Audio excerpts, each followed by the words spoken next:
Good afternoon, everyone. Welcome to episode number 42 of Playing with House Money on the Toilets to Titles Network. I am your boy, Iceman. You can find me on Twitter at Iceman_1013. And today, for our 1 year anniversary episode, I'm joined this side of me today by one of the originators of Is This Just Fantasy Football, which is what turned into Playing with House Money. It's Mark Ashdown at Ashdown8 on Twitter. How are you doing today, my guy? Yeah, good man. Just buzzing for the Euros now. There's 1 day to go. Well, so Yeah, it doesn't really feel like normally in a tournament year, you get the buzz like weeks before. yeah. I haven't really got it until today, really, I think. Yeah, and I think that, I guess that comes down to partly the weather that you have in your part not of the world. great. Like, it doesn't feel like it's the summer yet, so you haven't quite got that summer buzz. But who do we think? We'll start with the obvious question. Like we said, this is a Euro 2024 special. Kicks off tomorrow. First game, Germany versus Scotland. Who do you think is going to win? Who's going to win the tournament? The tournament itself, I think my heart wants to say England, but I've been saying that for 30 plus years and it's not happened yet. So yeah. I'm going to go with my head this time. I'm probably leaning towards France. They've got a good run if they win their group, which you probably will. If England win their group as well, then we will meet them in the semis. But I think it's between those two. So I'm going to go with my head and say France in the final. But then it's between them. And I think Germany might have a good shout just because it's their home tournament. Yeah. But France looks so good at the moment. I'm just going to have to go with them. Yeah, and I've been talking to a lot of American guys about this recently, about the fact that England are favourites. I am not ever in my life going to tell you that England are the favourites for a major international tournament. Don't care what the books are telling you. They are. I'm never going to say that because we, as you well know, we've had, if you're our age and our generation and you never saw the 1966 World Cup, basically, if you were born from 1962 onwards as an English person, you never really knew the winning. And if you were about in 1996 when we had the Euros in England, that was the year we should have won it. That was the year I was 10, you were 8. Yeah. And that's what gave us the want for the heartbreak, I guess. Like, since it feels like every other tournament since then, we go out in heartbreaking fashion. And yeah, the odds, they're currently plus 350. That's gone down because of the loss to Iceland. I haven't had the best run going into this. No.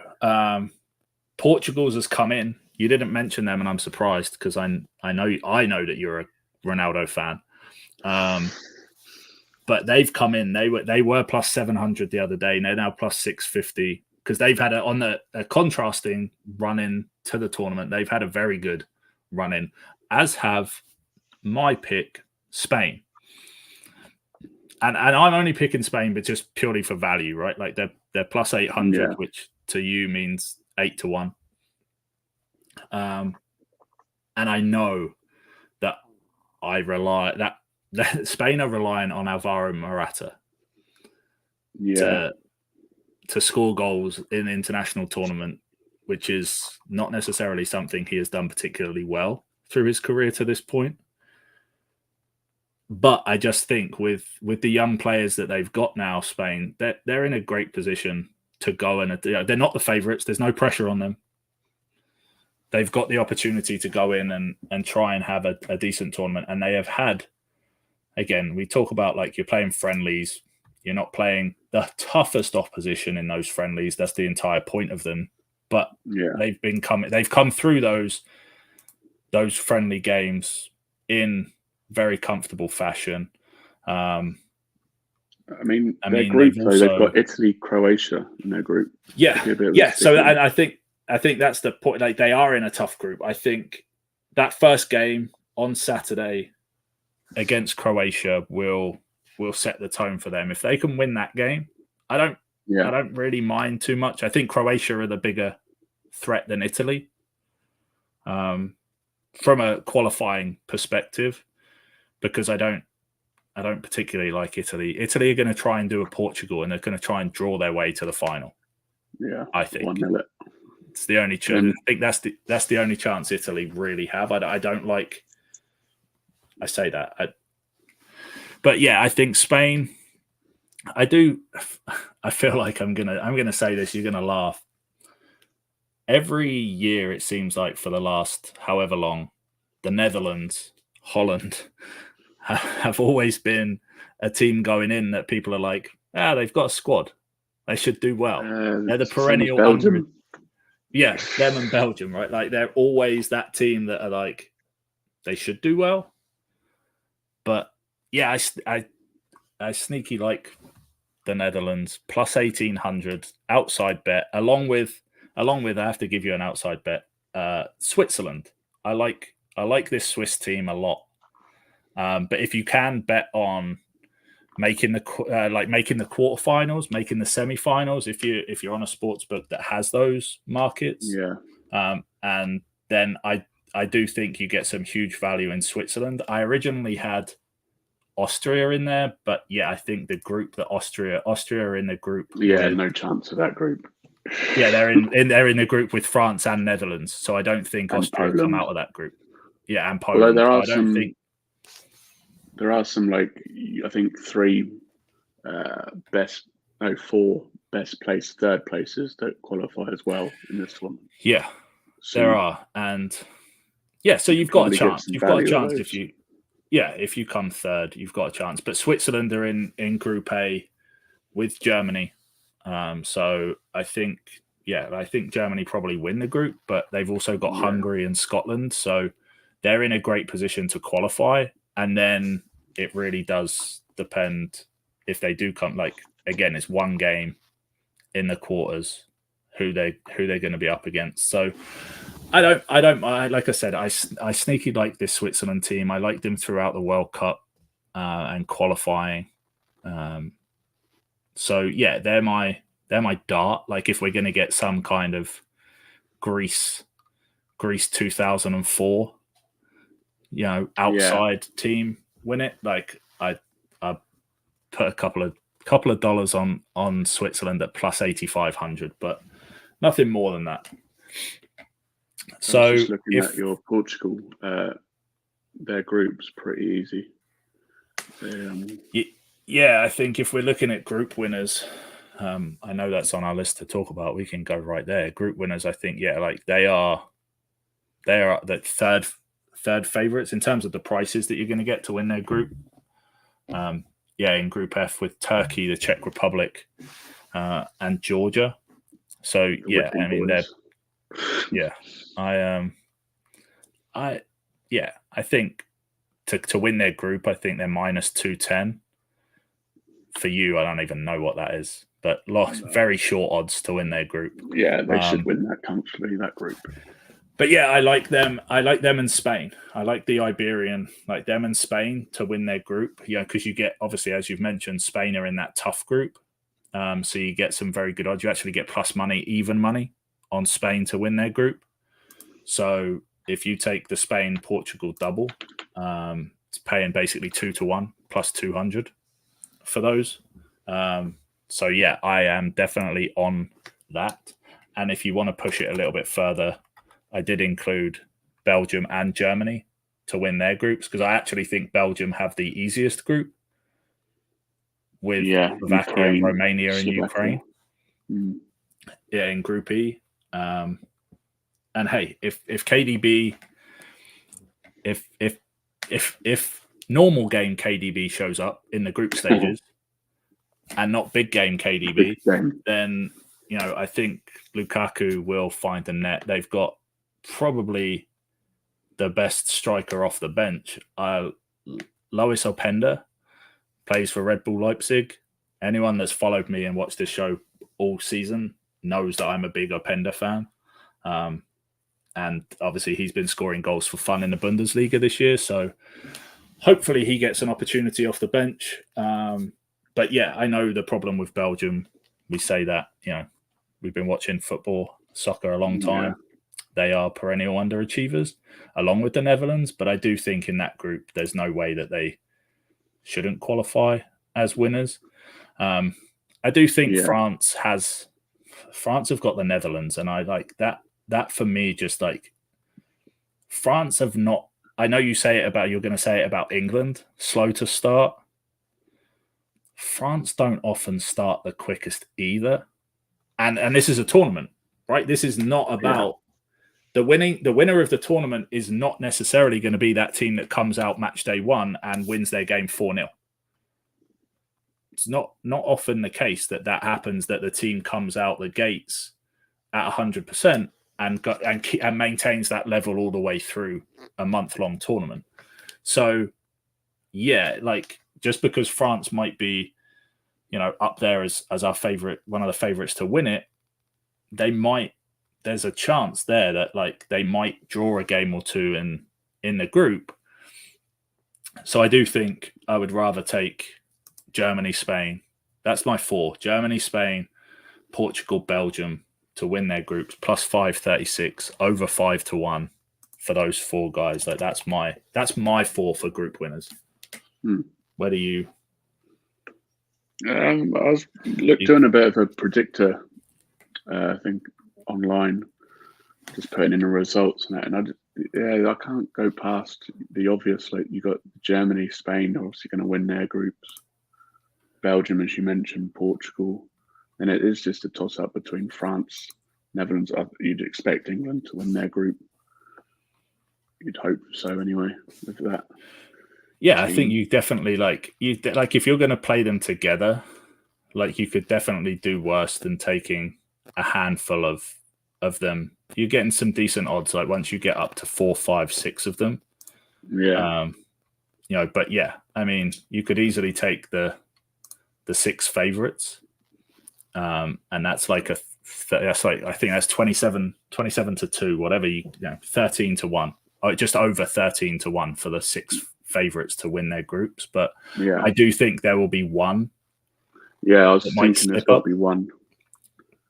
I'm going to say that's going to be it's going to be England. Yeah. The shortest odds is going to be England, but yeah. No, so again, I think you're there like 5 out of 6 is around 8-1 plus 800. So yeah, I definitely think there's some value in those group winners. And again, dependent on which book you're on, you can even go to the point where you can, do straight forecasts. You can say who's going to come first and second. Certainly some huge value in those if you can get those right. If, like I'm saying, like Germany and Scotland, if Germany are coming first, Germany, Switzerland are qualifying first and second in their group, that's 2-1 plus 200. If you want to just say that Germany and Switzerland are going to qualify in any order, plus 125. So there's definitely some value on those if you want a straight bet. Certainly the groups where it looks more obvious who the top 2 are. There's definitely some value there. But like we said, it's tournament football. It's a short league season. It's not those first 3 games.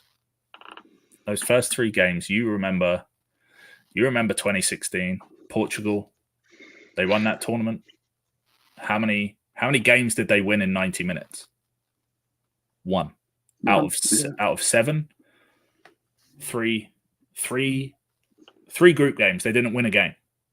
No, they drew them all, didn't they? Was that draw? And that was the first year that they did this third place qualifies. So what I will say out there to anyone that is new to this, that is looking at, certainly when you go individually game by game, the money lines, and I know this is a big thing in America, it's not really a big thing in the UK, but money lines, you're obviously playing win, lose or draw.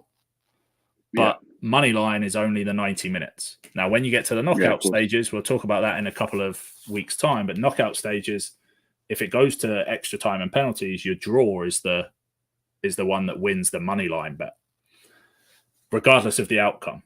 Now, in American sports, obviously, it's different because you play overtime and whatnot until you find a winner. That counts as the bet. Like, that doesn't count in soccer. But you also have this, draw no bet. There's a lot of people that take the double chance. First game we've got is Germany-Scotland. You could take Scotland and draw. Like, that gives you both outcomes other than Germany win. But yeah, like, these teams don't have to win the games to qualify for the knockout stages. The first game's always a bit of a don't lose, isn't it?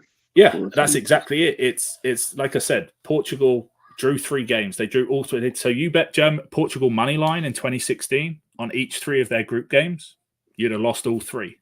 Yeah. And, they then went into the knockout stages. They drew it in the quarterfinal, drew in the round of 16, drew in the quarterfinals. The only game they won in normal time that would have paid out Portugal money line was the semi-final against Wales, of all teams. Of course, how Wales made it to a semi-final, I will never know. Reese doesn't even know the answer to that question. But that was the only game they won. They went to the final. Ronaldo goes off early, basically becomes the manager. And they drew they drew the final in 90 minutes. So the draw would have paid out there. And then Adair scored in extra time. And that's it. They were the only team to advance beyond the group stages without winning a game in that tournament. And they went on to win it.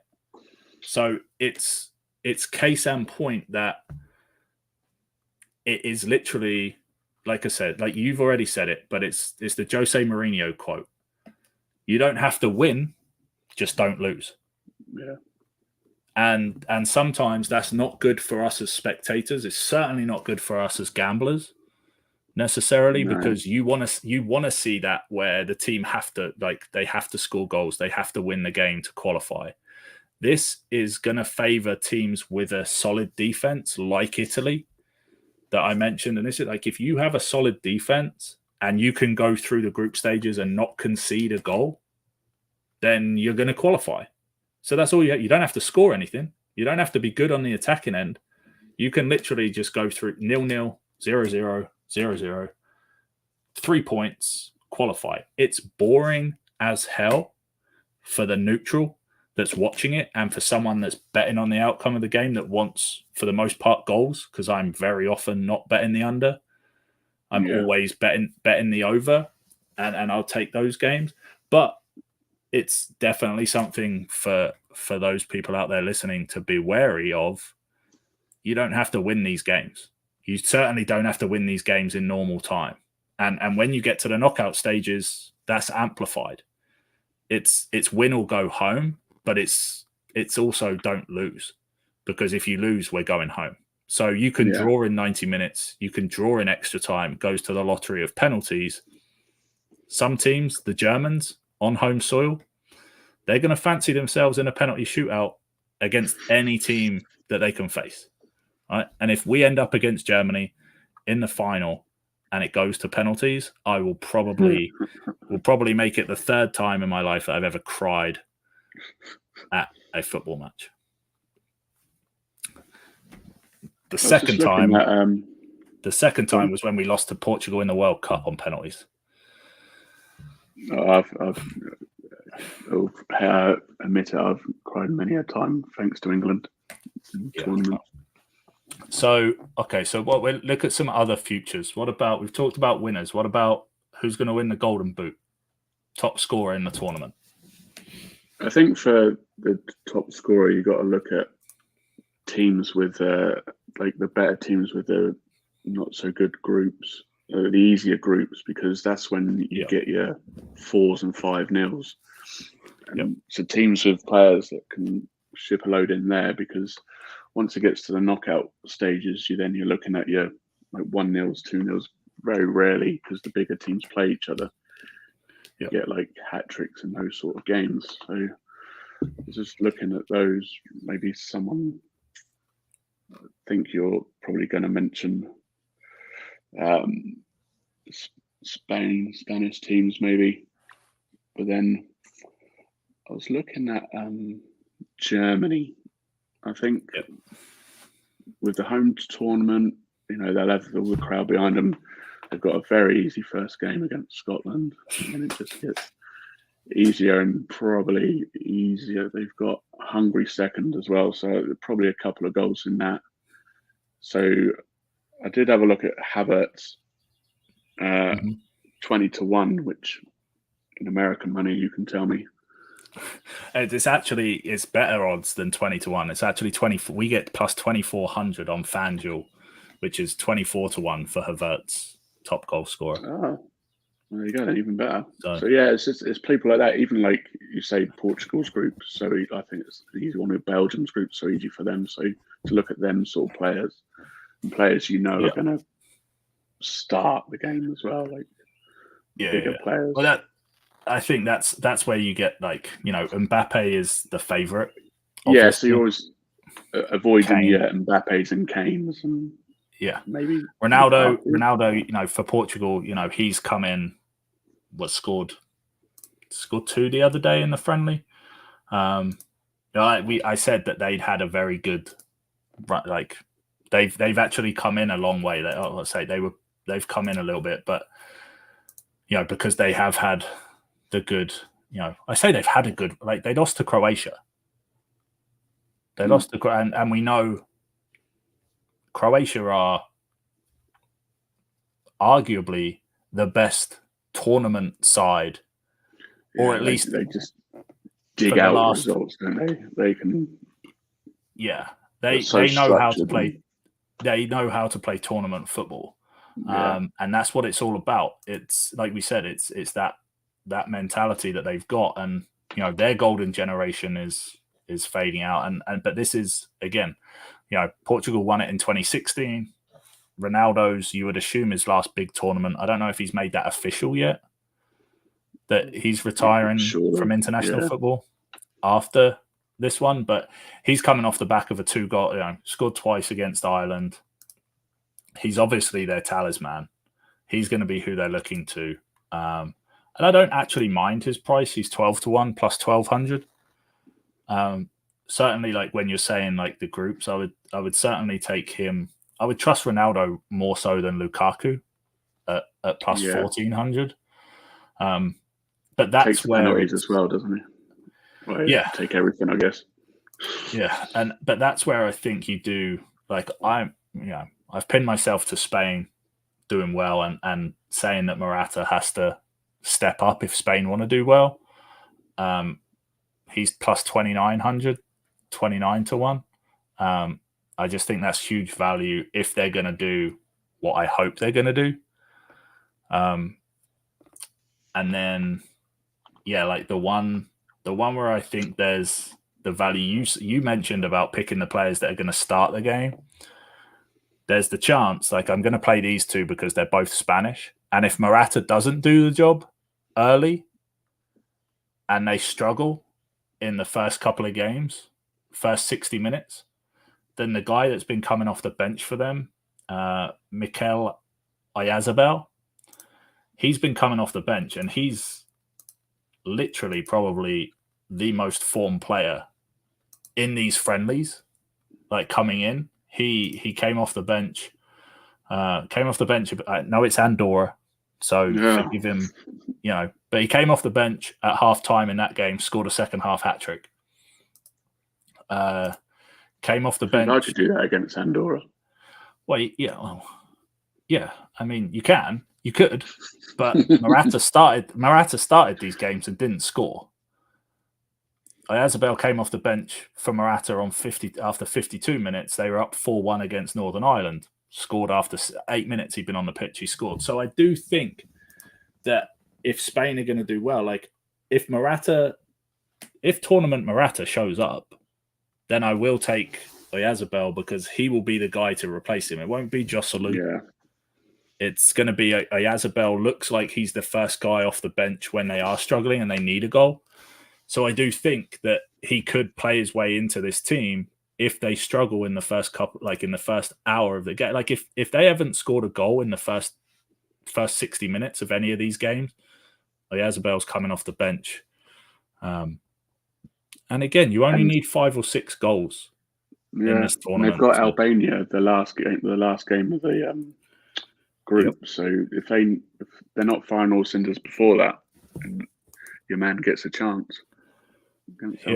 So he's plus 5,500. I mean, he was plus 6,500 before his last two, his 4 goals in those 2 games. But like I said, I think it's about how it goes. Like you said, like you don't like to take him, but I will, like, it's the handcuff kind of thing. I'll play Morata, but if Morata doesn't get it done, then I think Oyarzabal is a great outside bet that he'll come in and get the job, hopefully get the job done for them. But there is, whilst we're talking about goal scorers, there's a huge amount of markets that you can play, right? There's got like most tournament assists. That is one I looked at. For those people out there that think, and again, keeping on the same theme, boring, I know. Spain. If Spain are going to score goals, Lamine Yamal, the young kid from Barcelona, has had a great first season. Like if Spain are going to score the goals, like there's every chance that he's providing them. So yeah, I like him as an outside shot at plus 3,500. With Tony Kroos, same odds. Just again, like Tony Kroos I cashed Tony Kroos in the Champions League final, anytime assist, plus the 350, plus 330. But yeah, I just think, again, like you've mentioned, Germany, home soil, his last tournament, he wants to go out on a high. Like I do think he bosses that midfield for them, and if he can unlock a pass, can't he? He'll just put it through, whether they finish or not. Yeah, and I think that's my biggest concern with Germany is they have the players. They have some players like Florian Wirtz is in there. Like I love Wirtz. He plays for Leverkusen, like my default German team the last 2 years. But Wirtz hasn't really done much for the national team recently. That's my concern with him. Like I don't know that this German national team sets up in a way that, he's good enough to pull through and do it, but I just think there's huge value on Kroos. But yes, you are reliant on Kai Havertz to really be that number 9. And as an Arsenal fan, I'm still not sold. But on him I'm just being thinking he's got Scotland, Hungary, and Switzerland to play. Surely, bag himself a few goals. Yeah. Yes, what about the England what lads? It comes down to, right? Foden, Bellingham, Saka. Yeah, I mean, and my problem with England is they could all get assists. Who's going to be the consistent one? Who's going to get most assists in the tournament? Like, which one's it going to be? Is Foden going to be? Yeah, that's going to be spread around a fair bit because, I mean, Foden, Trent, Saka, they're all going to pop up with assists here and there. Is Foden assists man going to, setup guy going to turn up, or is Foden going to score the goals? I know Foden was on your kind of tentative list for top goal scorer. So which one is going to, and I think that's my problem with England. England are so stacked at that forward position and those wideouts is like, which one of them is it going to be that's going to rise, and get the 5 or 6 assists? Because I think it will be spread out. Interesting to see that Mbappe is also joint favourite for top assister of the tournament as well as Golden Boot. Okay. Yeah, with KDB and Bruno Fernandes. Yeah. Oh yeah, De Bruyne's a pretty obvious one. Yeah, again, I think they're relying on Lukaku finishing it or somebody else. Yeah, and so I do think that I like that Bruno Fernandes one. he definitely he got the assist. He got one of the assists for Ronaldo in the friendly. But my problem with playing the futures with that Portugal team is I would love to play Bernardo Silva or Rafael Leao is the one I looked at. I actually sneaky might play Rafael Leao, top assists of the tournament at plus 4,200. Because I think if Ronaldo gets this team up for it, like he can, like they definitely, like I said, they're going to win their group. They should win that group quite comfortably. Yeah. Leao he's played really well for AC this year in that role. So I know the odds are that it comes from Bruno, but I do like Leao, and I think he's going to play more than Bernardo Silva. So my problem with Silva is I don't think he starts necessarily in this Portugal side. It all depends which way they want to go, like whether they want to go with Ronaldo and Felix up top or just Ronaldo and play Bruno, Silva and Leao. That's half my problem with the Portugal side is I don't fully know which way they will line up in the games. I mean, is Ronaldo? I guess he wouldn't have it any other way. But is he playing 90 minutes for all these games? How old is he now? 39. Yeah, I would imagine that someone like him. That doesn't matter, does it? He's still fitter than most of the others. Yeah, but if they got first game, they got Czech Republic first, probably the hardest out of the lot. But yeah, I think that's going to be their toughest game. Get that one out of the way. Again, if the Portugal are 3-0 up at half time, he might absolutely come off at half time. But if that's the way it's going, then the chances are he scored 2 in the first half and doesn't mind coming off. And then I think the other one I've got here, the other value that I think there is when you're on, in FanDuel, the one that I like is top team goal scorer. So you just have to be the top scorer for that country. And again, I think we get you can't do it for all countries, but there's definitely some sneaky value there for some of these teams where this is where I would probably back your Fodens and your Sakas because I think they could easily go and get 2 or 3. Yeah, and it's something like that where Kane is obviously the odds-on favourite. Yeah, he's -1. He's like -170, but then anyone else is at least 5-1 to be England's top scorer in the tournament. So Bellingham plus 500, Foden plus 650, Saka plus 650. So if you think, and I guess it's the same with France, if you think that Mbappe is not going to score the goals, but he's going to be the creator because teams are going to scheme up and try and stop him, very difficult. We know it's borderline impossible. We've seen it with PSG, like especially when, again, in these group games, you're playing against not Real Madrid standard defenses. But you get Antoine Griezmann plus 700 to be France's top goal scorer. If you're on the side of the fence, which is that Mbappe is going to get 5 or 6 assists, who's he setting up? Yeah, exactly. Is it OG, the big Olivier Giroud? Maybe plus 750. Dembele, that's where you get some great value. Like if you think of those types of teams, I do like Openda. I mentioned Openda for Belgium.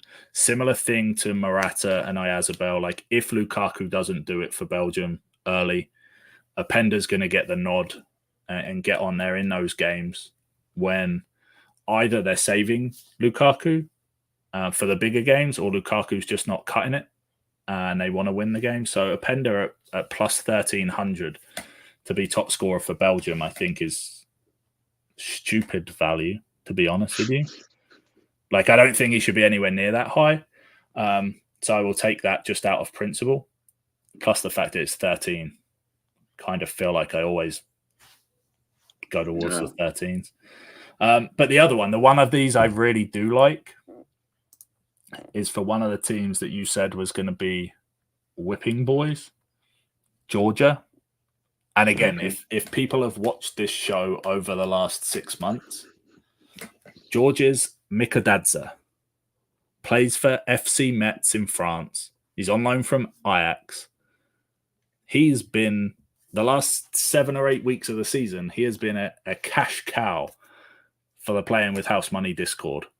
He has scored stupid goals at stupid prices because Metz got relegated this year. But he is a top-class talent, and he's playing in this Georgia team. And yes, okay, we don't expect Georgia, not in any way, shape, or form expecting Georgia to win these games. But if anyone's going to do something, it's going to be him, right? But if they're going to score some goals, and again, to be top goal scorer for this team, he might only have to score one goal. Yeah. He might have to score one goal in one game, and that's it. They might not score again. He's plus 440 to be their top goal scorer because they have Kvarat that plays for Napoli, that also plays up front for Georgia. But Kvarat is not the out-and-out striker of that team. He's the playmaker. He starts up front in their 4-4-2 formation, but he plays the 10 role in the hole. Mikadadze is the guy. He's the 9. He's won me so much money that I have to play him, just out of principle. But I do think that's great value and someone that most people are not necessarily going to look at, because it's Georgia, and you go, well, Georgia aren't going to score many, so why am I betting on their top goal scorer? I actually feel like that's completely the other way around. I said, he only needs to score one, like 2, one or 2. If he scores twice in one of their first games, game over. No one else is scoring twice. Like that. Yeah, exactly. They have, you know what I mean? They got Turkey first game, so there's there you go. If he gets 2 goals in that game, now, yeah. But yeah, and I do. But the 2 I'm playing together, I'm taking Ronaldo. I know we talked through England and France, not I can argue and see Mbappe and Kane not being their top goal scorers. Yeah. I really can't justify thinking anyone but Ronaldo is going to be top goal scorer for Portugal. I really can't. But I play, so you've got the actual CR7, and then you have the person that this season I've labelled the Scottish CR7. There we go. Yeah, I thought you might mention him. The Scottish Ronaldo, Scott McTominay. Plus 500. Similar thing. Exactly the same thing, right? Scotland not expected to do much. 1 or 2 goals. This man has put his country in the qualifying games. I'm very sure that McTominay was their top. Yeah, he's been absolutely unreal for Scotland in the qualifying campaigns. Stupid amount of goals that he scored in qualifying for them. So yeah, it's a big ask because he's obviously a midfielder. I think he plays very attacking for them though. He gets forward quite a lot compared to what he did for United. He scored 7 goals as well. Yeah, he scored 7 goals in 8 qualifying games for the Euros for this Scottish team. So I think if Scotland are to have a chance of winning any of their games and qualifying, then as much as I do like Shankland, who I think is slated to be their number 9, their starting centre forward, and I like, we've got the Scottish Ronaldo, we do have the Scottish Messi as well in John McGinn of Aston Villa. He takes their penalties, I think, McGinn. Oh, really? So what's the red cards? The cards ones? That'll be him. He's a walking yellow card, that bloke. Yeah, well, but I've labelled him the Scottish Ronaldo, so I have to play the double, which is actual Ronaldo and Scott McTominay, plus 913 to be Portugal and Scotland's top goal scorers. So that is the double that I will play of those. That's a good one, to be fair. I would go the outsiders for the big, for England, like the Fodens, for example. Yeah. Kane drops in deep. and he just lays the ball off. And I think Foden's on, as long as he starts Foden. Yeah, and I don't he see probably why will. he's not going to. Yeah. No. It also depends where he sort of plays him, I think. Yeah. I'd prefer him in the middle, and then I think I probably would be backing him to be our top goal scorer. Yep. All right. Sounds good. So then what are we looking at? So like you said, tomorrow, first game, Germany versus Scotland. How does it play out? What do you reckon? We got minus 146 for the over 2.5. Germany are minus 380 on the money line. We're not expecting an upset on game one, are we? Scotland to go in and get the win? I really hope not. Sorry for any Scottish people watching. I don't mind these nations like Scotland and the home nations getting to these tournaments because it does make it better. Like when you see all the fans and that, it's really good. But yeah, you can get there as long as you want. Just you're not getting anywhere. So in this game, I've picked both teams to score in this game. It's plus money for a start. Yeah, I can't see Scotland scoring. I'm sorry. I've got 2-0. I've got 2-0 Germany was my prediction. Yeah, I think it'd be tight for a little bit. There'd be a bit of nerves around. Germany let again. I know they're friendlies. We talk about like England lost to Iceland. Yeah, Germany let Greece score against them. Is all I'm gonna say. That's all. Greece scored against Germany in the last friendly. They were up 1-0 at half time.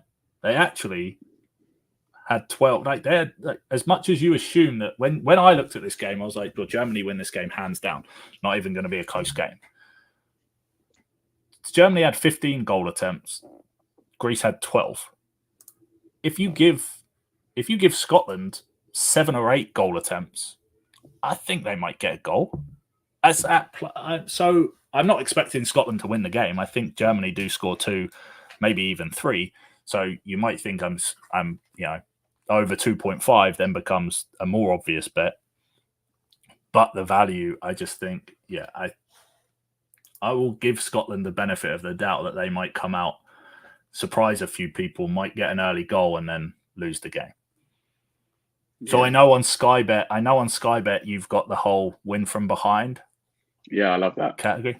But yeah, I don't know any books in the US that allow me to bet that, but we get like just the standard to score, win the game and both teams to score. But I'm going to play like 6 of these first 8 games in a parlay, and both teams to score is going to go in it for that first game. I assume you're on you said 2-0 Germany you got for that one, so you're on the Germany team total over 1.5, which is stupidly low odds. But I get it. Like play it safe. Play it safe in the first game. I get. Don't lose the bet on game day 1. Yeah, that's probably the more sensible option. We need to have some cash to carry over. Yeah, this is true. There's no point losing on the game 1 and me having to replace the bet on Saturday, which is fair. But then on Saturday we get 3 games. Hungary, Switzerland, Spain, Croatia, and Italy, Albania. Any of those? What do you like in any of those games? It's got the Hungary Switzerland one. I'd stay away from that. I think that is in predicting a winner. I think that might be I just think it might be a draw. I just think that. I think you're right. I think I've gone both teams to score in this one because I do. Yeah, a score draw. I can see that. I do like both Switzerland, to be honest. No, well, Switzerland. I've already mentioned them, right? Like I know. Zeki Amdouni. They've got Shaqiri, obviously, who has kind of stepped up for them in tournaments before. With obviously Granit Xhaka has also stepped up. Like he's been huge for Leverkusen this season. Won the league, so they have got like a few decent players. But Hungary also have Hungary and no mugs. They've got Dominic.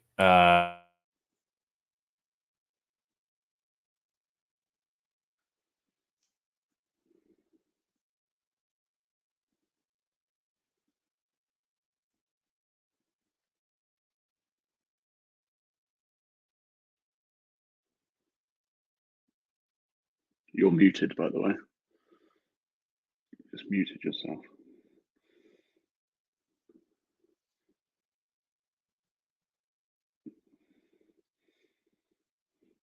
Technical issues, people.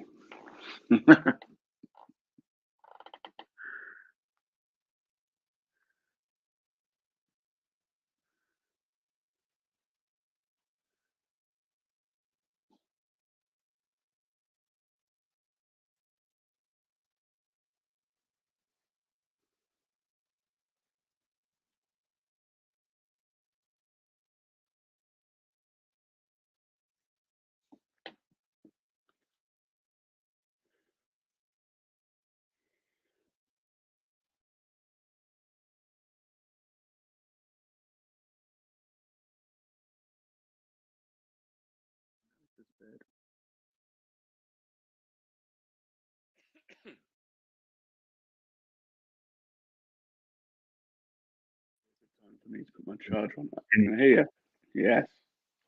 Yeah, there we go. I don't know what on earth we put there. Like, I need to put a charger in, so that was been knocked out for the sound, and then my battery would have gone. Been great. All of a sudden, I like got in like my ear like headphone pinged. I was like, oh, don't tell me that I can't hit like the battery. And then all of a sudden, I get pop up on the screen that says we've lost connection with my phone. How on earth have you done that? It's like plugged in through the laptop. Anyway, I was saying Danny Gazdag plays for Hungary. Can't ever not take that man to score a goal. So yeah, I've got both teams to score in this game. But yes, I also see the draw. Like I do like that as a option. Back. And then I mean similar with Spain and Croatia could be anything, could be nothing. I think these two games in this group will be high scoring, as in total goals. Because obviously Italy have got to get a couple or even three, even more, surely, against Albania. And then Spain, Croatia could be a 2-1. And I think that's where I would love to see it be a 2-1. I would take the over 2.5 at plus money. Yeah. But my only concern with that, the more I look at it, is they have played each other multiple times in big games. They played the Nations League final last summer, and that was 0-0. Went to penalties. Spain went to penalties. So there is that whole. That was a knockout round, though. They did play each other in the Euro playoffs, and that was a ridiculous game. That was 3-3. Went 5-3 after extra time. So they have got games like their last game was, like I said, that Nations League game in 2023 was 0-0, but they have, again, like Spain are just scoring goals for fun coming in. So I definitely think they score. Croatia also are on a great run. Like I said, they beat Portugal in their friendly. So Croatia can score a goal too, and Spain, we know, are not the greatest defensively. They're not. So yeah, that game could be both teams to score. It could be over. So I don't mind that one for goals necessarily. The Italy Albania one, I think I'm very likely going to be the one that I will leave because I can imagine the odds. I haven't really looked at the odds, but I imagine they're quite low for anything other than. Yeah, I mean you can't get much on an Italy win, minus 260. You don't even get great odds on Italy to score twice, which I don't trust either. No. So the under, like if I was going to play unders, I might play the under 2.5 in that game, but I don't very often play unders, so I'm very likely not going to play that game at all. I'm just going to leave that and roll on to Sunday. And on Sunday we have Poland versus the Netherlands, Slovenia versus Denmark, and Serbia v England. So I think you know which game of those I'm going to leave. I'm not betting on England first game of the tournament. No, absolutely not. So the reason that I'm sure that you will mention. Yeah, I was going to say, I was just looking at those the fixtures actually, but we can start with the our boys. I think that recently, actually, I was looking in, like obviously the World Cup and then the Euros before. We won our opening games, but before then, I think only 3 of the last 10 starting games they'd won. They'd lost a lot of them and drawn a lot of them, and even when they win. I think it was like just scraping 1-0 wins because we always really start slow. But it wasn't until obviously the World Cup just gone. I think we played some really rubbish team. I think it was 5 or 6. I think we got. But other than that, it's been so tight. I know that this New England's meant to be stacked attackingly, but with recent Serbia results and the way they're playing, Serbia are not pushovers either, like by any stretch. No. So we go again with what you said about not losing, right? Serbia just don't want to get dicked in that game. I think even Gareth Southgate is going to be like, look, let's not have an upset on our hands here. Let's just, let's not go out all guns blazing on the first game and keep looking at money for value as well. Iran. Yeah, it was Iran. Oh, there you go. Yeah. First game of the World Cup. But we still conceded twice. What was it? Was it 5? 6-2. Yeah. But we were 3-0 up at half time. 3-0 up at half time, kind of cruising. I got the 6, but then when they scored a penalty in the 100th minute or whatever it was. But yeah, like just on that side, I think historically we always have started tournaments slow. Yeah, so there's some good odds there for England to win, but just 1-0. I think I saw 6-1. Even if you want to go down, there might be a bit of an upset in terms of a draw. It's like 19-5. I think that's good value, really. If you don't, I'd imagine there'd be a lot of people backing that, especially with recent results as well. This is more of a steady the ship, don't lose the game. Yeah, I think so. Find a game for England, especially like you said after the Iceland game. But I do like the first 2 games of the Sunday for goals. We have Poland, Netherlands is the first one that kicks us off. Lewandowski, I believe, is out of this game. Yeah, he's for muscle Poland. Injury. So he's out. Netherlands, like I said, Netherlands should be favourites to win the game. I definitely think Netherlands scored twice. Poland could still get one. I do still like some of this, this Polish team without Lewandowski. They've got, some other players that have done it in Europe's top leagues. You've got Zelensky plays for Napoli, Frankowski plays for Lens in France. So again, this Dutch side are not great defensively. We do, so I like the over in that game. You could probably push that to Netherlands to score twice if you wanted to be slightly safer. Without Lewandowski, I wouldn't be too confident playing both teams to score. But for basically the same price, for actually a little better, you can get the over 2.5. And if Holland win, the Netherlands win the game 3-0, which isn't beyond the realms of possibility. You're covered. And then, Slovenia, Denmark. I also like for goals at plus money. Just again, both sides are not great defensively. Denmark have a decent enough team.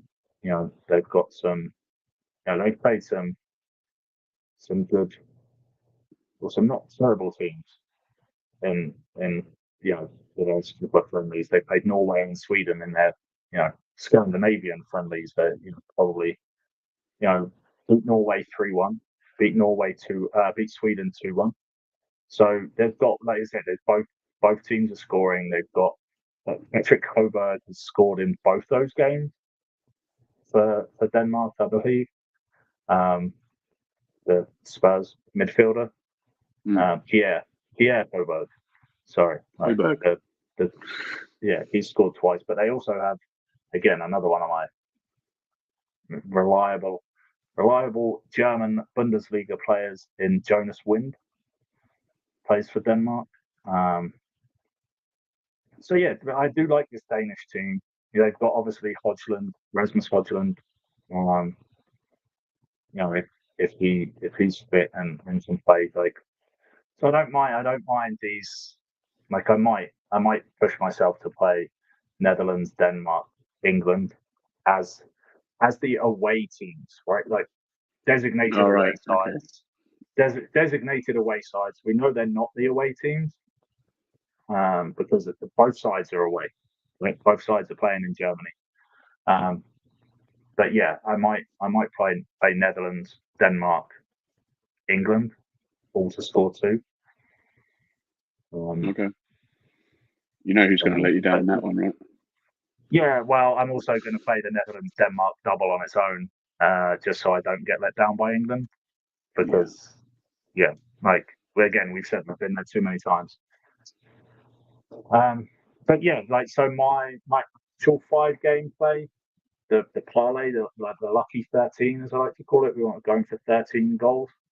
Germany, Scotland, both teams to score. Hungary, Switzerland, both teams to score. Spain, Croatia, over 2.5. Poland, Netherlands, over 2.5. Slovenia, Denmark, over 2.5. Plus 3,600, 36 to 1. Lovely start to the tournament. Goals everywhere, apart from maybe in Italy, Albania, and England, Serbia. But they're the 2 I'm leaving alone. That's my parlay. That's my opening weekend parlay. Nice. And I will post the link.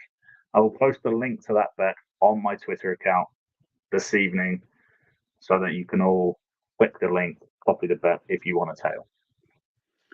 I'd happily jump on that with you, but I feel that I might curse it. So I'll just stick to my Germany 2-0 and then roll that over to Serbia, England 1-1 or a draw. That'll be my more riskier one. Double that money and some. Yeah. Hey, tune in next week. Let us know on Twitter. Hit me up, like I say, _Iceman1013. At PW_House Money is the Playing with House Money Twitter. Mr. Mark Ashdown, thank you for joining me today. At Ashdown8 on Twitter. Follow him. Fantasy Football, the soccer version, will be back for the English Premier League next year. Hopefully, I'll talk to you over the weekend. Hopefully, we can do this again next week and see how we went match day 1. But thanks for everyone for watching. Apologies for the technical difficulties. Thanks for jumping back in. Like I said, shoot me any questions that you've got on Twitter. Join the Playing with House Money Discord so that you cash all of the goal scorer bets that I'll be putting out as we go throughout the tournament as well. And yeah, let's have a great weekend. We'll see you next Thursday for the next installment of Euro 2024 Madness, when we'll be playing with more house money. Catch that up.